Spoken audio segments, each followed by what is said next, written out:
Hello friends, welcome to our channel. तो friends, आज हम जो कुमार गौरव सर का स्टैटिक जीके का तिरंगा बैच है उसका रिवीजन करने वाले हैं। और इसका जो पीडीएफ नोट्स हैं वो हमारे टेलीग्राम चैनल पे मिल जाएंगे, ज्वाइन कर लेना। केपी एकेडमी नाम से टेलीग्राम चैनल है और इसी नाम से हमारा यूट्यूब चैनल है, तो ज्वाइन कर लेना। वहाँ पे आपको जो हैंड राइटिंग नोट्स हैं वो मिलने वाले हैं। और पर डे के जो भी क्लास होने वाली है उसका रिवीजन हमारे इस यूट्यूब चैनल पर होगा और पीडीएफ नोट्स टेलीग्राम चैनल पे मिलेंगे।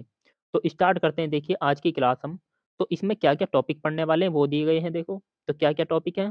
पहला आ जाता शास्त्रीय नृत्य और भाषाएं। कि शास्त्रीय भाषाएं क्या हैं और शास्त्रीय नृत्य कौन कौन से हैं। यूनेस्को विश्व धरोहर की यूनेस्को की सूची में हमारे कौन कौन से स्थान हैं। और प्रमुख त्योहार, महोत्सव व मेले। तो ये हो जाता तीसरा टॉपिक। चौथा टॉपिक होता महत्वपूर्ण देश, राजधानी और मुद्राएं। पांचवा आता है प्रमुख पुरस्कार व सम्मान। छठा टॉपिक है हमारा प्रमुख लोक नृत्य। और सातवां टॉपिक हो जाता है भारत के प्रमुख अनुसंधान संस्थान। और आठवां टॉपिक होता है राज्यों के मुख्यमंत्री व राज्यपाल। नवा टॉपिक हो जाता है इतिहास की महत्वपूर्ण दिनांक और तिथियां। तो ये हमारा नवा टॉपिक हो जाता है। नेक्स्ट टॉपिक आता है 10वां टॉपिक है प्रमुख खेल व खिलाड़ी। नेक्स्ट टॉपिक है राष्ट्रीय चिन्ह। और 12वां टॉपिक है प्रमुख पुस्तकें। और 13वां टॉपिक है हमारा संविधान के महत्वपूर्ण अनुच्छेद, अनुसूची व संविधान संशोधन। तो इसके हम जो टोटल है वो तो ब्रह्मास्त्र जो 2.0 बैच होगा उसमें होने वाले हैं, जबकि जो महत्वपूर्ण अनुच्छेद होने वाले हैं वो इसमें पढ़ा दिए जाएंगे। 14वां टॉपिक है प्रमुख वाद्य यंत्र और वादक। 15वां टॉपिक है राष्ट्रीय उद्यान, टाइगर रिजर्व और वन्यजीव अभ्यारण्य। तो ये हमारा 15वां टॉपिक हो जाता है। 16वां टॉपिक है प्रथम महिला और प्रथम पुरुष कौन कौन है, ये देखने वाले हैं हम। नेक्स्ट बात करें हम, नेक्स्ट टॉपिक है कि भारत व विश्व के महत्वपूर्ण पर्यटन स्थल। 18वां टॉपिक हो जाता है प्रमुख समितियां। 19वां टॉपिक होता है महत्वपूर्ण दिवस। और 20 में आ जाते हैं हम कि विविध, जो भी कुछ बचता है वो हम विविध में कवर करने वाले हैं। तो ये हमारे टॉपिक थे कि क्या क्या पढ़ना है। और जो बाकी दिन बचेंगे उसमें क्या होने वाला है, जो हमारे सोल्ड पेपर होंगे वो निकाले जाएंगे। नेक्स्ट बात करें अब, नेक्स्ट देखो अब क्या क्या पढ़ने वाले हैं ये तो हमने आज डिसाइड कर लिया क्या क्या टॉपिक हैं, और आज क्या पढ़ने वाले हैं वो देख लेते हैं। तो आज हम पढ़ने वाले हैं शास्त्रीय नृत्य व शास्त्रीय भाषाएं। देखो आज हम काफ़ी सारा पढ़ने वाले हैं, तो लास्ट तक बने रहिए क्लास में। तो चलिए स्टार्ट करते हैं हम। आज की हमारी जो पहली क्लास है ये, इसमें हम क्या पढ़ने वाले हैं, शास्त्रीय नृत्य व शास्त्रीय भाषाएं। तो ये पढ़ने वाले हम आज की क्लास में। तो स्टार्ट करते हैं। देखो क्लासिकल डांस और क्लासिकल लैंग्वेज। सबसे पहले पढ़ते हैं हम शास्त्रीय नृत्य, क्लासिकल डांस क्या क्या है। बात करें हम कि क्लासिकल डांस का स्रोत क्या है, अर्थात कहाँ इनका उल्लेख है, तो इनका उल्लेख है नाट्य शास्त्र। जो किसका ग्रंथ है, जो भरत मुनि का ग्रंथ है नाट्य शास्त्र, वहां पर इनका उल्लेख किया गया है जितने भी हमारे शास्त्रीय नृत्य हैं। नेक्स्ट बात करें कि भरत मुनि के अलावा एक और मतलब एक और शास्त्र है कौन सा, संगीत रत्नाकर, जो कि सारंगदेव का है। तो इसमें भी इनका उल्लेख किया गया है। जो नाट्य शास्त्र है इसे पांचवें वेद की संज्ञा दी गई है, लेकिन ये पांचवा वेद है नहीं, इसका उपनाम है पांचवा वेद। तो याद रखना आपको। नेक्स्ट बात करें हम, नेक्स्ट आता है कि भारत में कुल शास्त्रीय नृत्य संगीत नाटक अकादमी के अनुसार आ जाए या आए कि भारत में कुल शास्त्रीय नृत्य, तो हमें कितने लगाने, 8 लगाने हैं। लेकिन आ जाए आपको संस्कृति मंत्रालय के अनुसार, तब आपको 9 लगाने हैं। तो ये याद रखना है कि कुल आए या कहे संगीत नाटक अकादमी के अनुसार, तब तो आपको 8 लगाने हैं। ज्यादातर जो होते हैं वो 8 ही मान के चलते हैं। अब ये 8 हैं कौन कौन से, तो ये देख लेते हैं हम। तो पहला आ जाता भरतनाट्यम, कहाँ का है, तमिलनाडु का। कुचिपुड़ी, ये आंध्र प्रदेश का है। कथकली, ये केरल का है। मोहिनीअट्टम, ये केरल का है। ओडिसी, ये ओडिशा का है। मणिपुरी, ये मणिपुर का है। और कथक, ये उत्तर भारत का है, जिसमें स्पेशली यूपी और राजस्थान आ जाते हैं। सत्रिया, ये असम का है। तो ये हो जाते हैं हमारे 8 क्लासिकल डांस।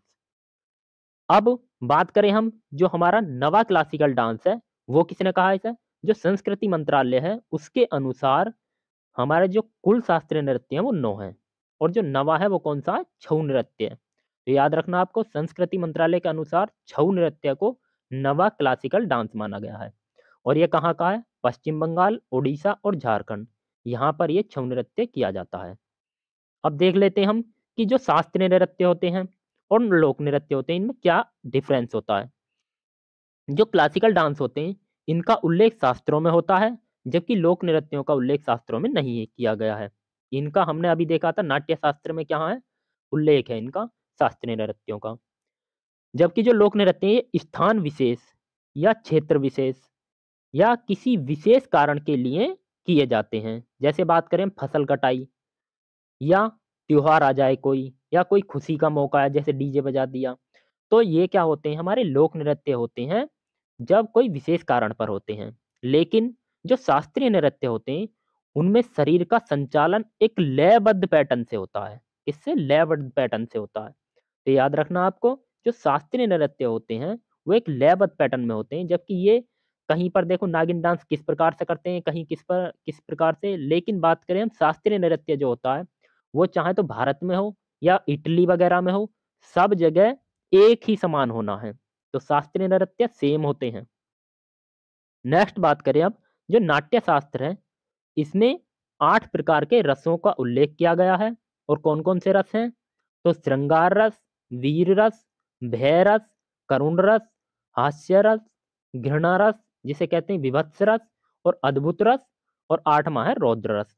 तो ये टोटल 8 रसों का उल्लेख किया गया नाट्य शास्त्र में, और 8 ही इसका उल्लेख किया गया क्लासिकल डांस का नाट्य शास्त्र में। तो याद रखना आपको। नेक्स्ट चलते हैं अब आता है हमारा पहला डांस, कौन सा? भरतनाट्यम। तो भरतनाट्यम ये सबसे पुराना डांस है। याद रखना आपको, भारत का सबसे पुराना शास्त्रीय नृत्य कौन सा है? भरतनाट्यम है। और कौन से राज्य का? तमिलनाडु का, ये भी याद रखना आपको। भरतनाट्यम 2 शब्दों से मिलकर बना, भरत और नाट्यम। भरत में जो भय का मतलब, उसका मतलब है भाव, रे का राग, और तय का ताल। तो भरत इसका मतलब होता है भाव, राग और ताल। जबकि नाट्यम, नाट्यम का साउथ में अर्थ होता है नृत्य से। तो भरतनाट्यम का अब अर्थ पता चल गया क्या होता है। नेक्स्ट बात करें कि इसके अन्य नाम भी हैं। तो इसके अन्य क्या क्या नाम है? दासियट्टम, अग्नियट्टम, सादिरट्टम। जो सादिरट्टम है, ये किसने कहा है इसे? तो राज दरबार और देवदासियों ने इसे क्या कहा है? सादिरट्टम कहा है। तो याद रखना आपको, सादिरट्टम, राज दरबार और जो देवदासियां होती हैं, उन्होंने इसे सादिरट्टम कहा है। दासियट्टम देवदासियों द्वारा किया जाने वाला डांस होता है, इसलिए इसे दासियट्टम कहा जाता है। नेक्स्ट बात करें हम, जो भाव होता है, इसमें मैंने ऊपर आपको बताए थे कि भय का मतलब भाव था। भाव मतलब एक्सपीरियंस व्यक्त करना, एक्सप्रेशन व्यक्त करना। तो भाव मतलब अपने एक्सप्रेशन व्यक्त करना, और राग अर्थात संगीत व्यक्त करना, और ताल किसी लयबद्ध पैटर्न में। तो ये इसमें इसके अर्थ होते हैं भरतनाट्यम के। अलारिप्पू, तो अलारिप्पू क्या होता है? तो ये होता है भरतनाट्यम की शुरुआत, अर्थात भरतनाट्यम की जब शुरुआत की जाती है तो उसे बोलते हैं अलारिप्पू। और यह देवताओं की प्रार्थना से स्टार्ट होता है, तो इसे बोलते हैं अलारिप्पू। जबकि तिल्लाना, तिल्लाना किसे बोलते हैं? भरतनाट्यम का जब अंत होता है तो उसे बोलते हैं तिल्लाना, और यह झुककर किया जाता है। तो याद रखना आपको, क्वेश्चन सभी एक एक पूछे गए हैं ये, कि हाँ जो भरतनाट्यम में लास्ट होता है उसका, तो वो क्या कहलाता है? तो क्या कहलाता है? तिल्लाना। भरतनाट्यम के जो गुरु हैं वो कौन है? नट्टू वनार। तो नट्टू वनार डांस के इसके क्या हैं? गुरु हैं। नेक्स्ट बात करें इसकी इसकी प्रमुख विशेषताओं के बारे में देख लेते हैं हम। तो 3 उँगलियों से ओम बनाया जाता है। 3 अंगुलियों से क्या बनाया जाता है? ओम बनाया जाता है। और घुटने मोड़कर वजन पैरों पर डालते हैं। तो ये इसकी 2 मुख्य विशेषताएं हैं, कि 3 अंगुलियों से ओम बनाया जाता है और घुटने मोड़कर वजन पैरों पर डालते हैं। इसके प्रमुख कलाकार देख लेते हैं हम। तो प्रमुख कलाकार कौन-कौन है? रुक्मणी देवी। और रुक्मणी देवी जो हैं, ये पहली शास्त्रीय नृत्यिका हैं जिन्हें राज्यसभा में मनोनीत किया गया है। अर्थात राज्यसभा में जो 12 एमपी मनोनीत किए जाते हैं, उनमें से रुक्मणी देवी जो सबसे पहली शास्त्रीय नृत्यिका थी, वो थी। तो याद रखना आपको। कला क्षेत्र फाउंडेशन की स्थापना की थी इन्होंने। कला क्षेत्र फाउंडेशन की स्थापना किसने की थी? रुक्मणी देवी ने। और कब की थी? 1936 में की थी। इन्हें भारत का हाईएस्ट जो तीसरा सिविलियन अवार्ड है, पद्म भूषण, वो दिया गया है 1956 में। तो याद रखना आपको, पद्म भूषण अवार्ड कब दिया गया है इन्हें? 1956 में। नेक्स्ट आता है ई कृष्ण अय्यर, तो ये भी इसकी डांसर हैं। यामिनी कृष्ण मूर्ति, जो यामिनी कृष्ण मूर्ति हैं ये भरतनाट्यम के साथ साथ किसकी और हैं, कुचिपुड़ी की भी डांसर हैं, तो याद रखना आपको। और इन्हें भारत का सेकंड सिविलियन अवार्ड दिया गया है 2016 में, पद्म विभूषण। लीला सैमसन, ये भी इसकी डांसर हैं। टी बाला सरस्वती, इन्हें क्वीन ऑफ भरतनाट्यम कहा जाता है, अर्थात भरतनाट्यम की रानी कहा जाता है इन्हें, टी बाला सरस्वती को। और इन्हें पद्म विभूषण कब दिया गया था, 1971 में दिया गया था। इनके ऊपर सत्यजीत रे ने बाला डॉक्यूमेंट्री बनाई थी, तो याद रखना आपको, बाला डॉक्यूमेंट्री किसके ऊपर बनाई गई है, टी बाला सरस्वती के ऊपर। नेक्स्ट बात करें मृणालिनी साराभाई, तो ये भरतनाट्यम के साथ साथ कथकली की भी डांसर हैं, तो याद रखना आपको, एक मैंने आपको ऊपर बताई थी। नेक्स्ट बात करें वैजंती माला, और लास्ट आता हमारा सोनल मानसिंह, तो सोनल मानसिंह भरतनाट्यम के साथ साथ ये ओडिसी की भी डांसर हैं। और इन्हें 2018 में राज्यसभा में नामित किया गया था, अर्थात एमपी रही हुई है ये राज्यसभा में, और 2018 से 24 तक रहने वाली 6 साल तक कार्यकाल होता है जो राज्यसभा के एमपी होते हैं। ये 24 जुलाई में इनका कार्यकाल खत्म हो जाएगा। 2003 में इन्हें पद्म विभूषण दिया गया, ये भी याद रखना आपको, सोनल मानसिंह को। और नवे आते हैं पद्मा सुब्रमण्यम, तो पद्मा सुब्रमण्यम ये भी किसकी कलाकार हैं, भरतनाट्यम की। नेक्स्ट आता है हमारा कुचिपुड़ी डांस, तो कुचिपुड़ी क्लासिकल डांस, इसकी ट्रिक देख लेते हैं। देखो, आधी पूड़ी थाल में खाई, आधी पूड़ी थाल में खाई जिससे पेट मटके की तरह हो गया, तो याद रखना, आधी पूड़ी थाल में खाई जिससे पेट मटके की तरह हो गया। तो इसका क्या मतलब है, देखो, आधी का मतलब हो जाता आंध्र प्रदेश, पूड़ी मतलब कुचिपुड़ी, थाल, थाल का मतलब है इसे थाल नृत्य भी कहा जाता है, और मट का मतलब इसमें मटका नृत्य भी कहा जाता है। तो ये इसके अन्य नाम है, थाल नृत्य और मटका नृत्य। इन्हें क्यों कहते हैं, क्योंकि इसमें थाल होता है और एक मटका होता है, तो इसलिए इन्हें थाल और मटका नृत्य भी कहा जाता है। नेक्स्ट बात करें हम कि आंध्र प्रदेश के कुचेलापुरम गांव में इसकी शुरुआत होती है, इसलिए इसे क्या कहा गया है, कुचिपुड़ी डांस कहा गया है। तो कुचेलापुरम गांव के नाम पर इसका कुचिपुड़ी डांस नाम पड़ा था। आराध्य देव कौन होते हैं इसमें, महादेव, अर्थात महादेव की इसमें आराधना की जाती है। इसका आधार क्या है, तो महाकाव्य इसका आधार हो जाता है, जैसे भागवत पुराण, अर्थात इसमें कहानी पेश की जाती है इनकी, तो याद रखना इसका आधार क्या होता है, कहानी पेश करना। जैसे महाकाव्य की श्रृंगार रस की इसमें प्रधानता होती है, तो याद रखना आपको कि किसकी प्रधानता होती है, श्रृंगार रस की प्रधानता होती है। और इसमें एक मुख्य बात होती है जल चित्र नृत्य, तो जल चित्र नृत्य क्या होता है, जो कुचिपुड़ी नृत्य है, ये इस कुचिपुड़ी नृत्य के दौरान जो नर्तक अपने पैर के अंगूठे से थाल या जमीन के ऊपर चित्र उकेरता है उसे बोलते हैं जल चित्र नृत्य। देखो, थाल होता है नीचे, उस पर क्या रखे होते हैं, उनके पैर रखे होते हैं, और उससे जो पैर का अंगूठा होता है इस पर चित्र पिरोए जाते हैं, मतलब उकेरे जाते हैं, तो याद रखना आपको। और जो मटका होता है वो सिर के ऊपर होता है। नेक्स्ट बात करें इसके प्रमुख कलाकारों की, तो प्रमुख कलाकार कौन हो जाते हैं, यामिनी कृष्ण मूर्ति, और इनकी एक ऑटोबायोग्राफी है ए पैशन ऑफ डांस, तो यामिनी कृष्ण मूर्ति की ऑटोबायोग्राफी कौन सी है, A passion of dance. Radha Reddy, Raja Reddy, Padma Reddy, जितने भी रेड्डी आने वाले हैं वो किस में आते हैं, सब इसी डांस में आते हैं। रागिनी देवी, माधवी मुदगल, ये माधवी जो मुदगल हैं कुचिपुड़ी के साथ साथ ओडिसी की भी डांसर हैं, तो याद रखना है, कुचिपुड़ी डांस के साथ साथ ओडिसी की भी डांसर हैं।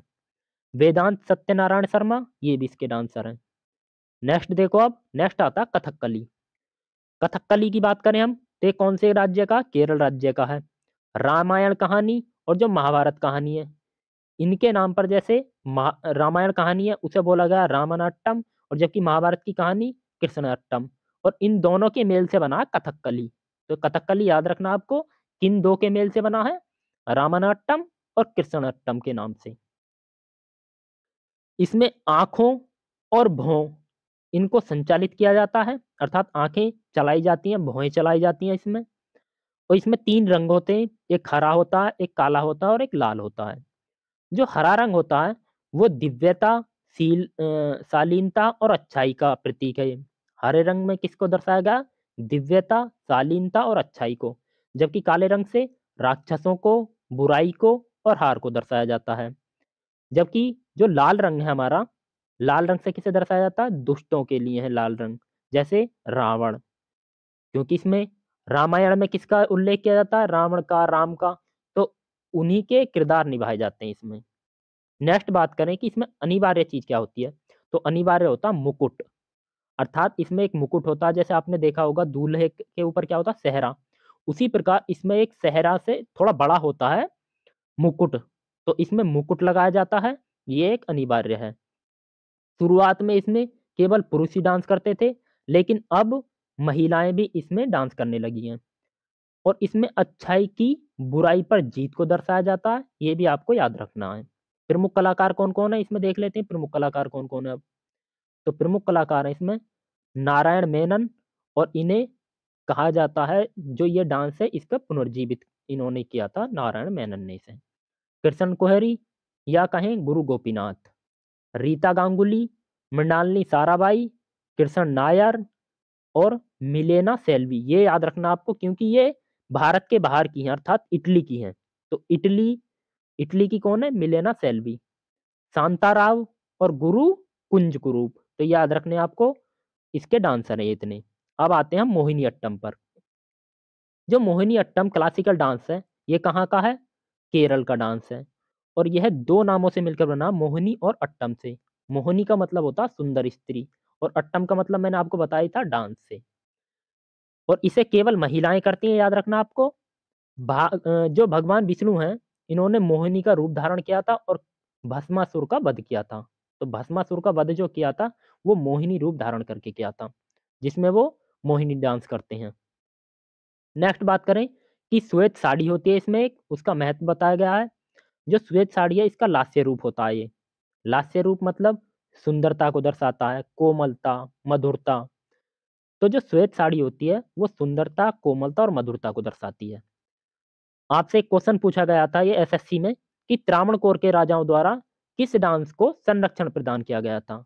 तो मोहिनीअट्टम डांस को संरक्षण प्रदान किया गया था। और ये कहाँ क्या है? त्रावणकोर कहाँ पर है? केरल में। अब इसके प्रमुख कलाकारों को देख लेते हैं हम। तो प्रमुख कलाकार कौन कौन है देखो। मोहिनीअट्टम डांस के कलाकार हैं कल्याणी अम्मा, और इन्हें मदर ऑफ मोहिनीअट्टम कहा जाता है। मदर ऑफ मोहिनीअट्टम इनकी एक डॉक्यूमेंट्री है। श्रीदेवी, ये भी मोहिनीअट्टम की कलाकार है। हेमा मालिनी, ये भी मोहिनीअट्टम की है। जया प्रभा मेनन और भारती शिवाजी, तो ये याद रखने आपको, ये इसके कलाकार हैं। नेक्स्ट बात करें हम ओडिसी की।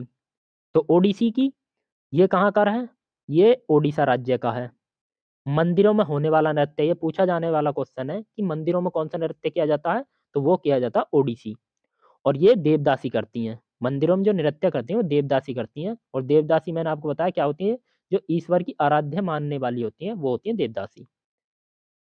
और इसका पहला साक्ष्य कहाँ पर मिला है ओडिसी नृत्य का? उदयगिरी की गुफाओं में, जो कि ओडिशा में है। और जो उदयगिरी की गुफा है, ये किसने बनवाई थी? खारवेल ने। तो कलिंग नरेश खारवेल ने इन्हें बनवाया था, उदयगिरी की गुफाओं को। बात करें पहला साक्ष्य तो हो जाता उदयगिरी की गुफाओं में, लेकिन अभी क्या हुआ है, कोणार्क के सूर्य मंदिर में भी इसके साक्ष्य मिले हैं। तो याद रखना आपको, कोणार्क के सूर्य मंदिर में भी किसके साक्ष्य मिले हैं? ओडिसी नृत्य के। नेक्स्ट आता है त्रिभंग मुद्रा। तो त्रिभंग मुद्रा क्या होती है? शरीर को 3 बार वक्र के रूप में मोड़ना। अर्थात ऐसे करके मोड़ते हैं, ऐसे 3 बार वक्र के रूप में मोड़ते हैं ये। तो याद रखना आपको, इसमें 3 बार वक्र के रूप में मोड़ा जाता है त्रिभंग मुद्रा में। इसके कलाकारों की बात करें हम, तो प्रमुख कलाकार कौन कौन है? केलुचरण महापात्र, बहुत ही इंपॉर्टेंट नाम है केलुचरण महापात्र। पद्म विभूषण मिला है इन्हें, और ये उड़ीसा के पहले व्यक्ति हैं जिन्हें पद्म विभूषण मिला है। तो याद रखना आपको, केलुचरण महापात्र। सोनल मानसिंह, तो ये इन्हें भी पद्म विभूषण मिला था 2003 में, तो याद रखना। संयुक्ता पाणिग्राही, गुरु पंकज चरणदास, इंद्राणी और चार्ल्स फेब्री, इन्होंने अंतरराष्ट्रीय ख्याति प्राप्त कराई थी ओडिसी डांस को। तो याद रखना आपको, क्वेश्चन पूछा गया है कि अंतरराष्ट्रीय ख्याति प्राप्त कराने वाले ओडिसी डांस के डांसर कौन है? इंद्राणी और चार्ल्स फेब्री। माधवी मुदगल, ये भी क्या है? ओडिसी डांस की कलाकार हैं। नेक्स्ट देख लेते हैं हम। नेक्स्ट आते हैं हम मणिपुरी डांस पर। मणिपुरी डांस, तो ये मणिपुर का है डांस, याद रखना आपको। और पूर्णतः भक्ति में लीन नृत्य है यह। राधा कृष्ण भक्ति, ये इसके प्रमुख किरदार होते हैं, अर्थात राधा बनते हैं और कृष्ण बनते हैं। तो ये इसके प्रमुख कलाकार मतलब किरदार होते हैं। और इनकी वेशभूषा क्या होती है, जो राधा बनते हैं उसकी वेशभूषा होती है कठोर घाघरा और घूंघट, जबकि जो कृष्ण बनते हैं उनकी होती है धोती और मोरपंखी। तो याद रखना है। और जो प्रमुख किरदार होते हैं उन्हें बोलते हैं रासलीला, ठीक है ना। जब ये किया जाता है तब बोला जाता है रासलीला इन प्रमुख किरदारों में। सामूहिक नृत्य, इस नृत्य को सामूहिक नृत्य को संकीर्तन कहा जाता है। जब समूह के रूप में किया जाता है तब इसे क्या बोलते हैं, संकीर्तन बोलते हैं। और संकीर्तन को यूनेस्को में शामिल किया गया है, ये भी याद रखना आपको, यूनेस्को में शामिल किया गया है किसे, संकीर्तन को, अनटेंजिबल साइट में। पुंग, चोलम और ढोल ये इसके अनिवार्य तत्व होते हैं। पुंग, चोलम और ढोल ये जो होते हैं साउथ में नाम होते हैं, ढोल को ही कहते हैं पुंग और चोलम। तो याद रखना आपको, इसमें अनिवार्य होता है ढोल। थांगटा, तो थांगटा मार्शल आर्ट कहाँ का है, मणिपुर का है, जो कि इसी डांस से आया है। तो याद रखना आपको। नेक्स्ट बात करें इनके प्रमुख कलाकारों की, तो इसके प्रमुख कलाकार कौन कौन है मणिपुरी के। झावेरी बहन, ये तो आपको याद ही होगा, झावेरी बहन। तो ये 4 बहनें कौन कौन सी, रंजना, दर्शना, नैना और सुवर्णा। तो ये याद रखना आपको, 4 बहनें हैं झावेरी बहनें। नेक्स्ट बात करें कुछ और हैं, जैसे गुरु बिपिन सिंह, बिंबावती, चारू माथुर और एल बिनो देवी। तो ये सब किसके हैं, मणिपुरी डांस के। नेक्स्ट आता है हमारा कथक। कथक मैंने बताया था आपको कहाँ का है, ये उत्तर भारत का है। और कथक का अर्थ होता है कथिका, अर्थात कथा कहने वाला। ये याद रखना है। और ये उत्तर भारत का डांस है। उत्तर भारत में भी कहाँ का, लखनऊ घराना, जयपुर घराना और बनारस घराना, ये 3 घरानों में किया जाता है। पुरुष, जो पुरुष होते हैं इसमें केवल धोती पहनते हैं, जबकि महिलाएं जो होती हैं वो साड़ी और लहंगा पहन सकती हैं। तो याद रखना आपको, पुरुष केवल धोती पहनते हैं। विशेषता क्या है इसकी, पद संचलन, अर्थात गोल गोल बिना घुटने मोड़े घिरनी खाना, गोल गोल बिना घुटने मोड़े घिरनी खाना। तो ये इसकी विशेषता होती है, ऐसा करके घूमते हैं, घिरनी खाते हैं। जैसा आपने एक मूवी देखी होगी, कौन सी, दिल तो पागल है। दिल तो पागल है शाहरुख खान की मूवी है, जिसमें माधुरी इस वाले डांस को करती हैं। तो याद रखना, माधुरी किसकी कलाकार हैं, जो इसी डांस की कलाकार हैं। नेक्स्ट बात करें हम प्रमुख कलाकारों की, तो कौन कौन है, कालका प्रसाद। कालका प्रसाद ने इस डांस को पुनर्जीवित किया था, ये भी याद रखना आपको। और पंडित बिरजू महाराज, ये बहुत फेमस कलाकार हैं और इनके शिष्य थे, कालका प्रसाद के शिष्य थे पंडित बिरजू महाराज। और जो पंडित बिरजू महाराज है इनका संबंध किससे है, कालका बिंदादीन घराना। तो कालका बिंदादीन घराना जो कि लखनऊ में है, उससे संबंध है पंडित बिरजू महाराज का। और इन्हें पद्म विभूषण दिया गया है 1986 में, और 2022 में इनका निधन हो चुका है। तो याद रखना है। नेक्स्ट आती है सितारा देवी, और जो सितारा देवी हैं ये भी इसकी कलाकार हैं। एक नोट दिया है कि एकमात्र शास्त्रीय नृत्य जिसमें मुस्लिम संस्कृति को भी उपयोग हुआ है। तो मुस्लिम संस्कृति का उपयोग किस नृत्य में किया गया है, कथक नृत्य में, याद रखना आपको। और अब हमारा लास्ट नृत्य बचता है सत्रिय नृत्य। तो सत्रिय नृत्य ये कहाँ का है, असम का है। और इसे भारत का नवीनतम, मतलब जो ये नृत्य है वो भारत का नवीनतम शास्त्रीय नृत्य है। इसे 2000 में शामिल किया गया है, याद रखना आपको, 2000 में नवीनतम शास्त्रीय नृत्य बना ये। और इसके जनक कौन है, शंकर देव इसके जनक हैं। और शंकर देव का एक नाटक है अंक्य नाट। तो अंक्य नाट इनका नाटक है, याद रखना आपको। वैष्णव धर्म पर आधारित है, जो सत्रिय डांस है ये वैष्णव धर्म पर आधारित है। इसके एक तो कलाकार हो जाते हैं शंकर देव, अन्य कलाकार देख लेते हैं हम, इंदिरा पीपी बोहरा और गुरु जतिन गोस्वामी। तो याद रखने आपको, जो सत्रिय डांस है। अब नेक्स्ट बात करें हम कि छऊ डांस की बात करी थी हमने, जो नवा डांस बताया था संस्कृति मंत्रालय ने, छऊ डांस बताया था। और इसमें जो मुखौटा होता है वो मूल तत्व होता है। मुखौटा क्या होता है, मूल तत्व होता है। छऊ डांस की 3 शैलियां हैं, एक तो ओडिशा में है, एक झारखंड में और एक पश्चिम बंगाल में है। जो ओडिशा में है उसे कहा जाता है मयूरभंज शैली, जबकि झारखंड में है उसे कहा जाता है सरायकेला शैली। और जबकि पुरलिया, इसे कहा मतलब पश्चिम बंगाल में क्या कहा जाता है, पुरलिया शैली। तो याद रखने आपको, मुखौटा, इन दोनों में तो मुखौटा का यूज होता है, जो यह है सायकेला और पुरालिया, जबकि मयूरभंज में इसका यूज नहीं होता। तो मुखौटा याद रखना, मयूरभंज शैली में इसका यूज नहीं होता। चैत्र माह में 13 दिन होता है ये छऊ डांस। यूनेस्को ने अमूर्त धरोहर में इसे शामिल किया है। तो याद रखना है, एक संकीर्तन हो जाता है जिसे शामिल किया गया था। और एक ये हो जाता है कौन, जो आपका छऊ है, तो ये 2010 में शामिल किया गया था। एक और देख लेते हैं नटराज मूर्ति। नटराज मूर्ति के बारे में क्योंकि पूछा जा सकता है और ये लास्ट है हमारे, अब नहीं ऐसा आगे। तो नटराज मूर्ति भारत मंडपम, जब G20 की क्या हुई थी, अध्यक्षता हुई थी भारत मंडपम न्यू दिल्ली के अंदर, तो भारत मंडपम के बाहर अष्ट धातु से बनी नटराज की मूर्ति है, तो याद रखना आपको। और उदय शंकर की बात करें हम, तो ये भारत के आधुनिक नृत्य के जनक कहे जाते हैं। भारत के आधुनिक नृत्य के जनक कौन कहे जाते हैं? उदय शंकर। और यह एक कोरियोग्राफर हैं और इन्हें पद्म विभूषण दिया गया 1971 में। तो ये आज की हमारी क्लास थी और इसके जो पीडीएफ नोट्स हैं वो हमारे टेलीग्राम चैनल पे मिल जाएंगे, ज्वाइन कर लेना। और इसकी जितनी भी क्लास होने वाली हैं अब आगे तिरंगा बैच की, वो हमारे इसी यूट्यूब चैनल पर आपको रिवीजन कराई जाएंगी। तो जुड़े रहिए। धन्यवाद।